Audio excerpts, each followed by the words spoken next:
So this video is going to be about how to make a tincture, and all of these videos are folk medicine making techniques. There's two medicine making techniques. There's a more sciencey based one with more specific measurements, and the folk medicine one is more just kind of by feel and more loose. So we're going to make a tincture out of this fresh catnip.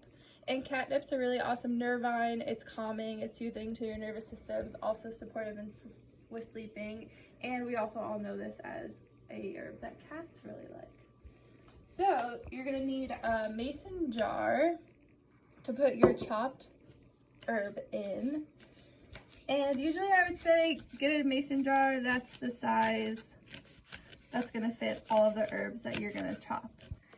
And you can either cut your herbs with a knife, or you could use scissors and cut the herb right into the jar. And you're gonna push it down a little bit, but you're not going to really pack it in, because you're gonna need to leave some space for the alcohol. So a tincture is a alcohol-based medicine, and the alcohol takes out the medicinal constituents of the herb. So usually you need an alcohol that's at least 40%. So that could be vodka, that could be brandy, that could be organic cane alcohol, which usually comes more at 95%, organic corn alcohol, which is 95% as well. Also, if you don't do alcohol, there's other alternatives. There's glycerites, which is using vegetable glycerin. You could use apple cider vinegar. You could use honey. So basically all of those things start with chopping up the herb and putting in a jar, and then you would cover that with whatever your menstruum is.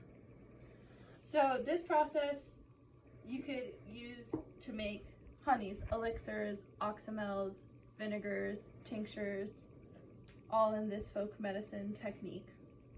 So I'm just going to chop up a little bit more to get it up to the top. Like I said, you don't have to really pack it down, but do it like that. And you'll find once you get into herbs and become an herbalist, you just have jars everywhere. So sometimes funnels are helpful for pouring in the menstruums. So here I have half organic cane alcohol, which is at 95% alcohol, and then cutting that with half water, putting it at 43% or 42.5%. So what you're gonna do is you're just gonna pour it in.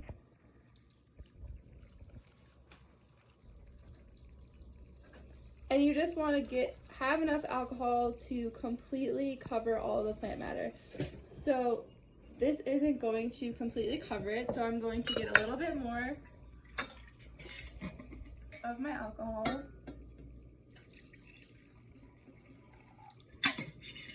A little bit more water.